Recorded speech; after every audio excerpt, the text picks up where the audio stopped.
Imagine you were going to write a book that would be read by billions of people. What would be the first words you would write? I know what you're thinking. If you want to really hook the reader, you should start with some genealogy. That's going to really get people excited. Well, this is of course what Matthew does as he starts his book, which has been read by billions of people. When we read Matthew chapter 1, we often just skim the genealogy, but take a look at the names Matthew presents. We see some familiar people, Abraham, Isaac, Jacob. We know a little bit about them. We spent some time talking about David and Solomon and the United Kingdom. And here's Ahaz and Hezekiah from when we studied Isaiah.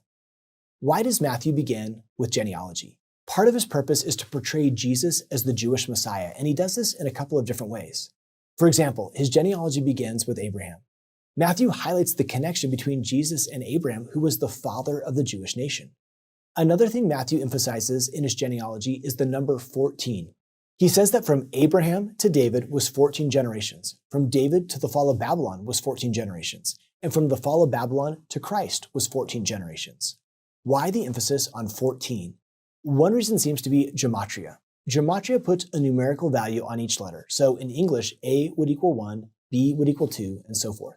Matthew used gematria in the genealogy to convey a meaning. In Hebrew, the name David has a numerical value of 14. By the way, Matthew seems to be manipulating the genealogy to get these even sets of 14.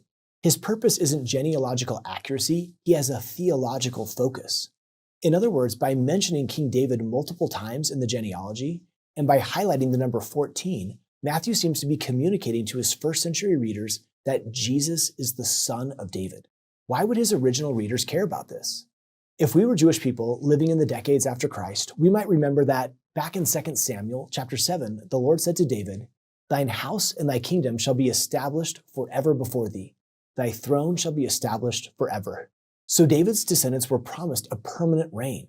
If we were living under Roman dominion, we might wonder, what does this promise mean for me today? Matthew wants us to know that a descendant of David, Jesus, is reigning. This idea is important to Matthew. He uses the term son of David almost twice as often as all the other gospel authors combined. For example, only Matthew records that in the triumphal entry, as Christ enters Jerusalem on the Sunday before his crucifixion, the multitudes that went before and that followed cried, saying, "Hosanna to the Son of David! Blessed is he that cometh in the name of the Lord." This was a way of the people proclaiming Christ as the rightful ruler, something that was threatening to some of the Jewish authorities.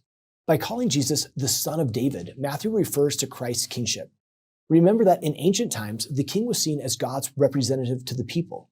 Matthew wants us to know that Jesus is God's true representative here on earth. To see more videos like this one, simply search Seeking Jesus.